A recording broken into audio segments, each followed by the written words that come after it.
Hi, it's Jeneen of Jeneen C.A.R.E.S, where we're caring, achieving, restoring, empowering, and supporting our youth for the future. Here today with another legacy leader that is making change in the Frederick area and supporting our youth. So, Melissa, I would love for you to introduce yourself. Tell us a little bit about who you are and who you're working with here in Frederick.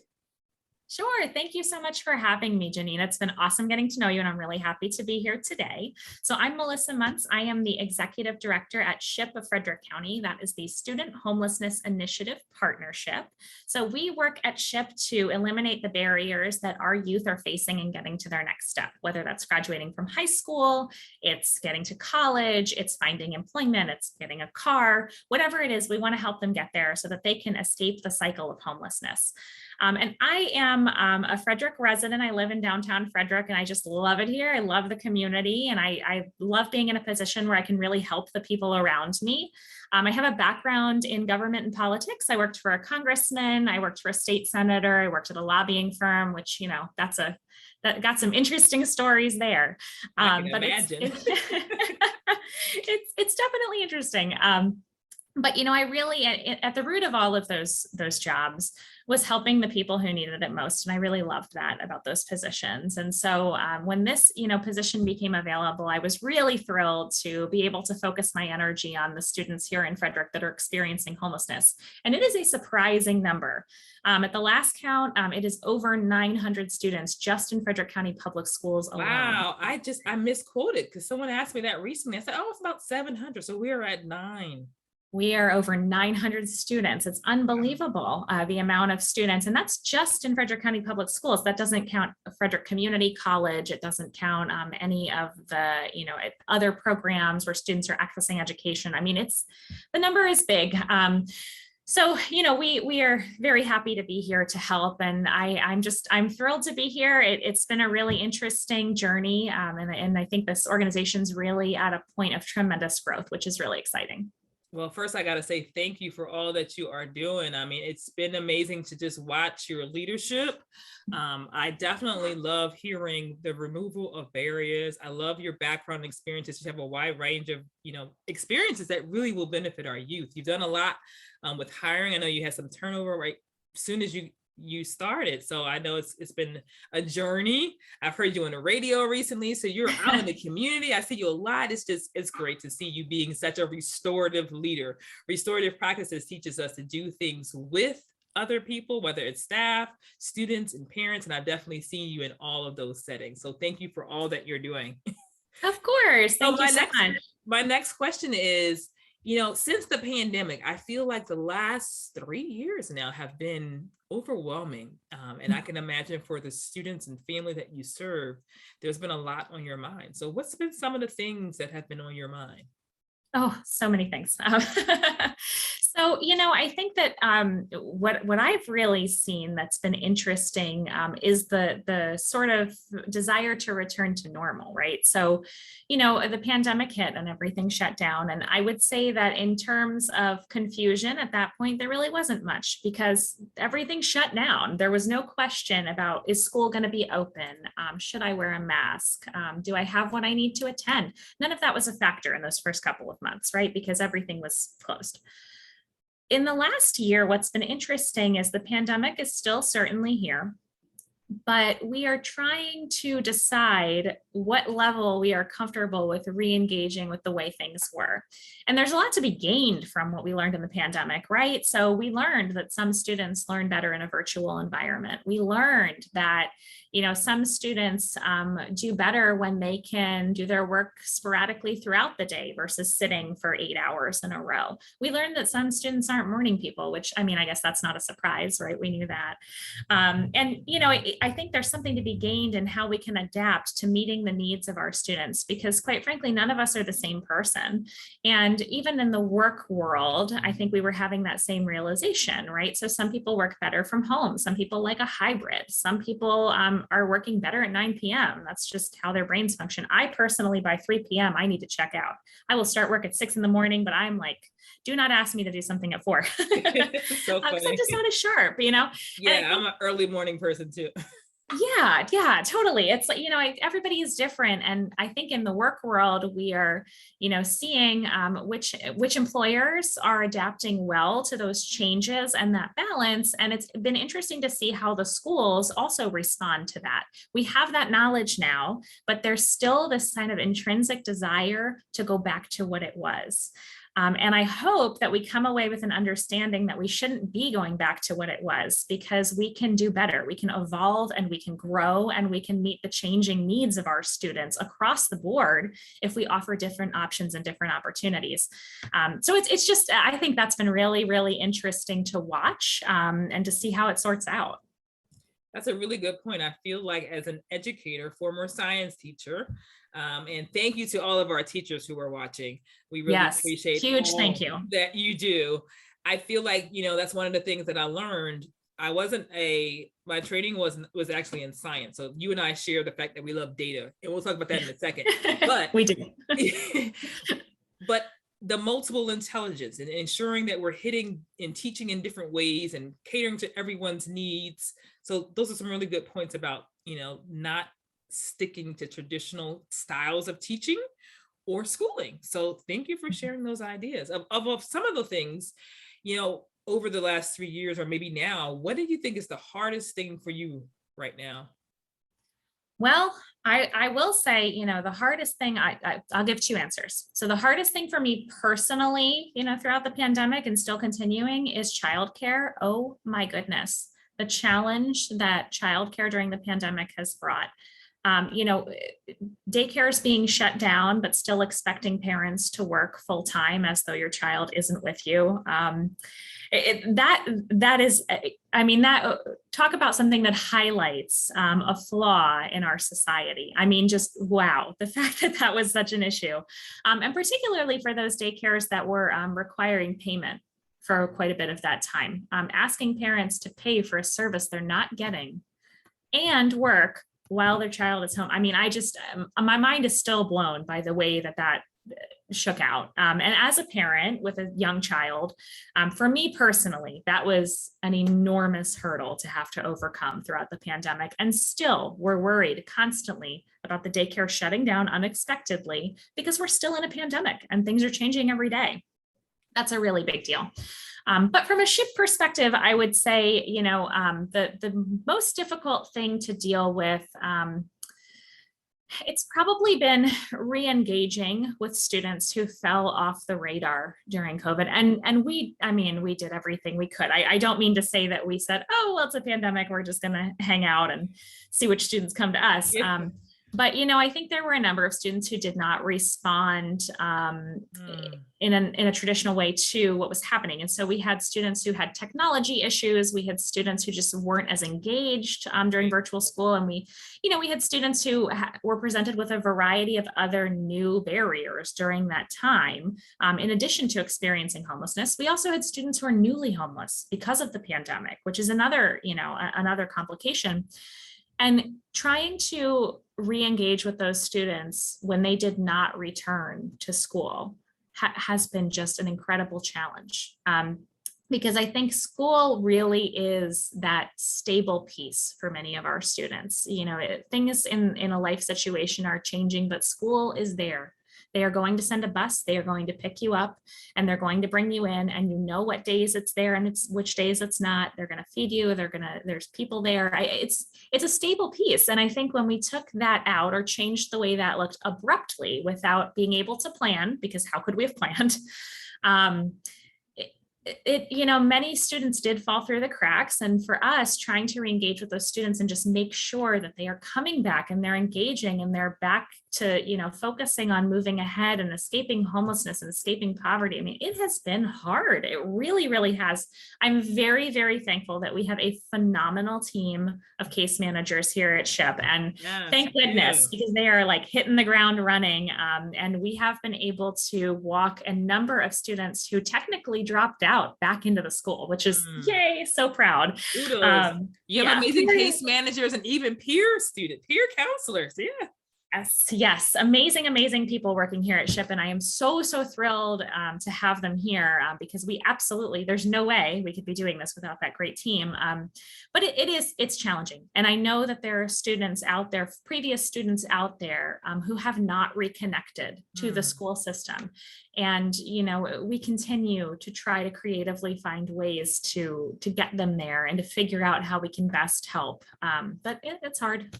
Definitely, definitely. There's a really two really good points. I think, yeah, the engagement piece in childcare, and from another perspective of childcare, just having enough providers was also an issue that I saw. Yes, Absolutely. definitely. Yeah. Well, and it's tough because, oh my gosh, the amount of work that I saw my childcare providers giving, just unbelievable. The expectation was so much higher, and they were just doing a phenomenal job coming in every day and helping. But it's tough, and I think we've set ourselves up as a society for a system that in a situation like this, it didn't work so well. Yeah. So that's tough. It's tough. But again, to your point in thanking teachers, which, thank you, teachers, for what you've done during this time.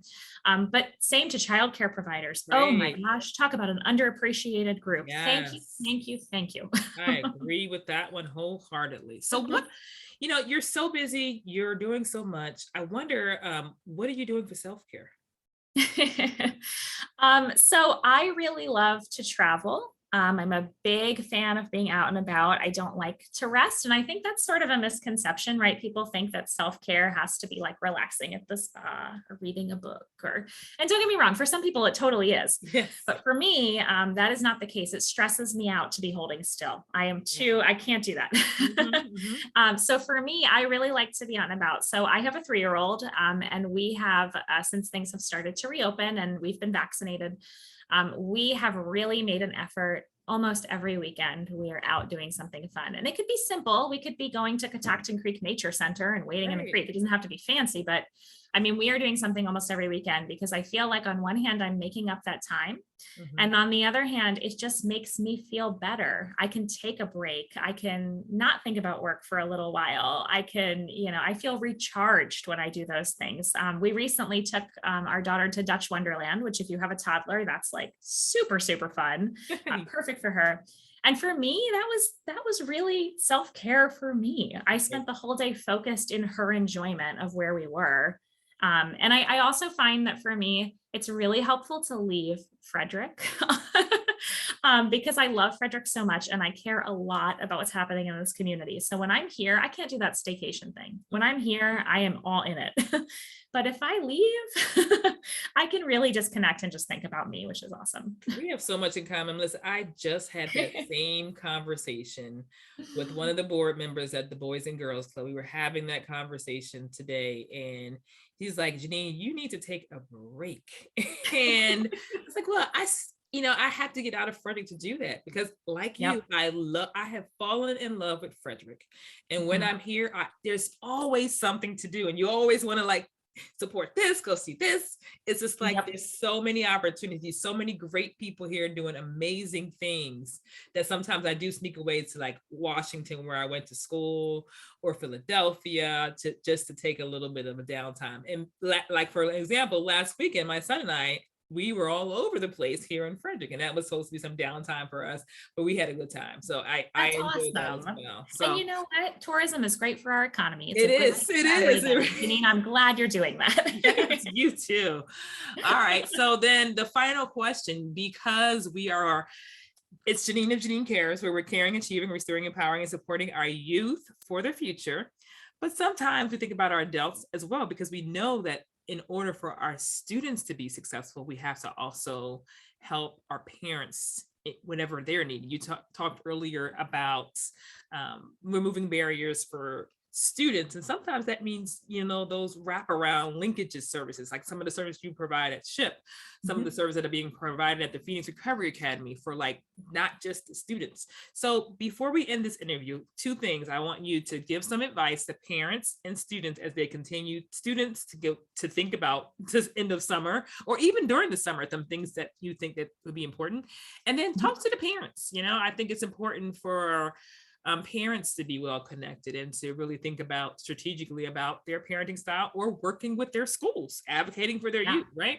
And then finally, if you want to share anything that's being planned with SHIP and you want to shout out or give any announcements, definitely end with that as well. Yeah, sure. So for students, and I'm gonna give two pieces of advice, and one is specific to students that are 16ish and up. And that piece of advice is you do not have to know what you want to do with your life.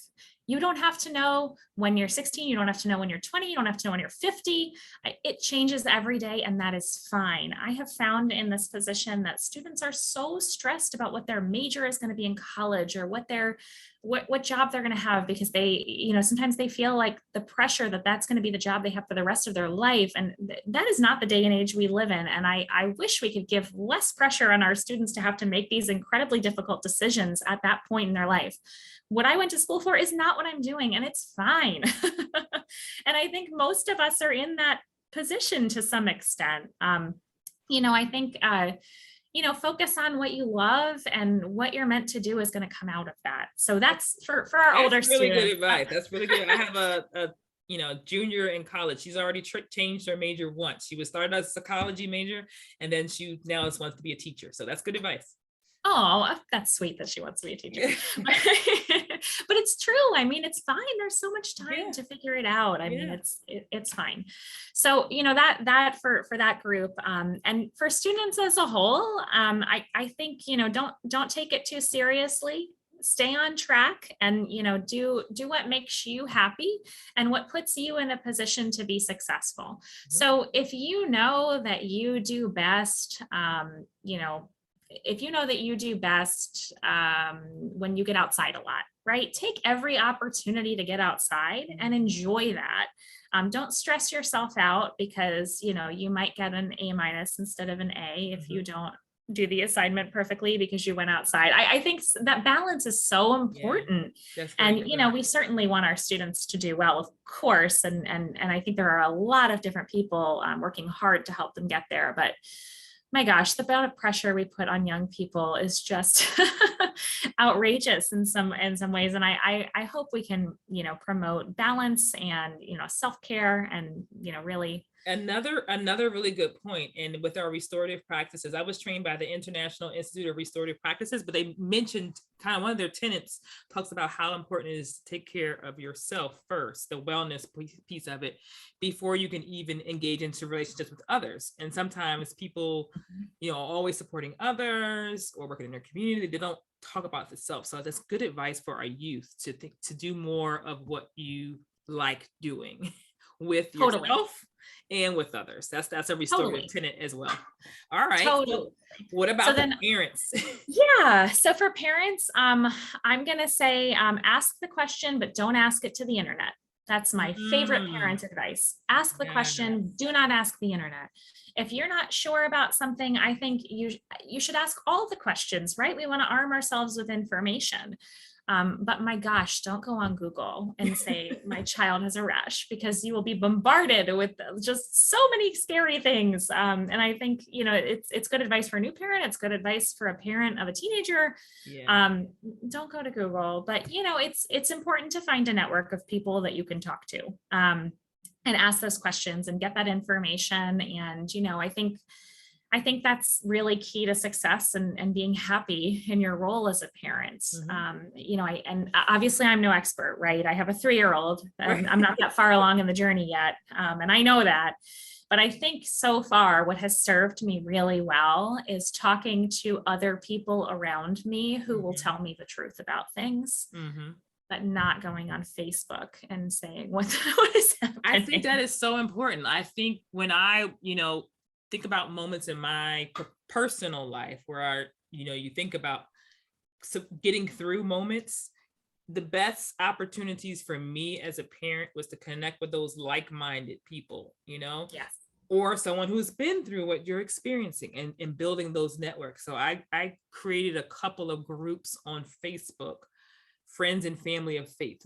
People that tap into my energy and the faith perspective. I had a Get It Sis group that I created, because those are people that, like me, like to empower other women. I had a restorative leadership 101, because for me, like you, some of my self-care is doing and working, it makes me feel good, so thank you for that. So I know, because you are a planner and very organized at what you do, you are probably planning some fun things with SHIP for the kids, for the parents, for the community. What's going on? What's on your to-do coming up for summer or back to school? Yeah. So I'm as always, for back to school, we are participating with Stuff the Bus, and we'll be providing school supplies to our students. And of course, I'm excited about that. That's really grown quite a bit this year, and we're really, really excited to be able to provide students with both those and hygiene items, shampoo, conditioner, soap, that kind of thing, so that no one has a reason to not come on day one of school. We want to make sure that we have eliminated every barrier that we can so that our students can come in. But I will tell you, the project that I am most excited about right now, we hear over and over again in Frederick, and it's absolutely true, that transportation is a big barrier for our students, for parents, for everybody, right? For everyone.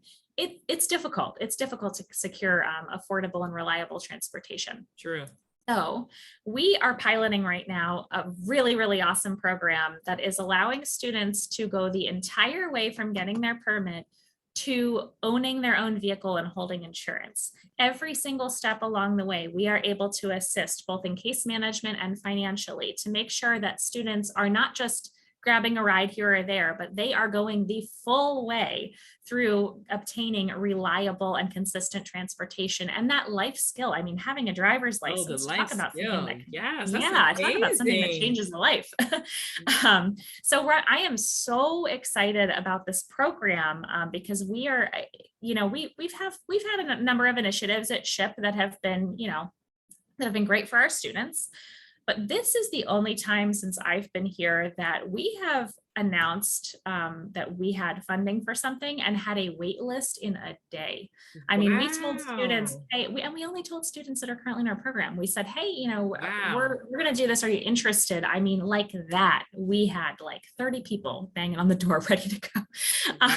Students could not be more excited. No one has missed a single driver's education class yet. I mean, they are thrilled because this is a financially unattainable goal for many of them. And we are handing them the tools to make it happen. And that's not just paying for the driver's education class, that's getting them to and from the class, that's paying for practice hours through the school. That's providing them with food during the long days. It's every piece. It's vision care. It's getting them glasses so they can see to drive safely. Amazing. So we're really excited about that program because when I think about the things that could make a lasting impact on our students and truly help them come out of poverty, I mean, this is a game changer. And that's what we love to see. It's Jeneen of Jeneen C.A.R.E.S, where we're caring, achieving, restoring, empowering, and supporting our youth for the future. And we have just finished a phenomenal interview with Melissa here from SHIP. Great things going on. I continue to watch and continue to support. I am so excited to see what will come next as the school year is almost beginning. I know New Horizons is coming to an end. Our summer academy, it's been some great things that I've seen over there. Kudos to all the staff involved in that. We've had some administrative changes because they have so many legacy leaders in Frederick that people are getting new opportunities, but the work continues. And we've had some new staff members step up and just keep going. The peer counselors are doing some amazing work. They have something called Sharkway. Is it Sharkway? It's Sharkway. Yep. Tell me a little bit about Sharkway. So during our summer academy, we're serving around 60 youth experiencing homelessness at Frederick High School. So they're able to gain credit coming into high school credit coming into the next school year, and life skills instruction. So we're doing a lot of fun things with that. And one of the things that our peer mentors set up was Sharkway, which is a pun on Safeway. Yes. And they are offering shelf-stable food that students can grab and take home. They're offering hygiene supplies that, again, students can come and take, no questions asked. The other day, we had one of our local board members actually prepares tamales. It's a side business that he does. So he made fresh tamales for all the students and brought them to Sharkway so that Wow. students could take them home, and they were awesome. I had one. Nice. So it's been really cool to see the peer mentors getting creative and offering these supports to the students in creative ways. And they were also mentoring or motivating, actually inspiring. The little shark was all over all the classroom doors. Yep. You had to find the little shark. It was so cute. So again, thank you. Thank you to all of the staff at New Horizons Academy and everyone who works with SHIP. We appreciate all that you're doing. Thank you for your leadership. It's been a pleasure getting to know you and sitting down with you today on Jeneen C.A.R.E.S, where we're caring, achieving, restoring, empowering, and supporting our youth for the future. And thank you for all that you're doing with youth. Thank you, Jeneen. Have a wonderful afternoon, everyone. Make it a great day on purpose.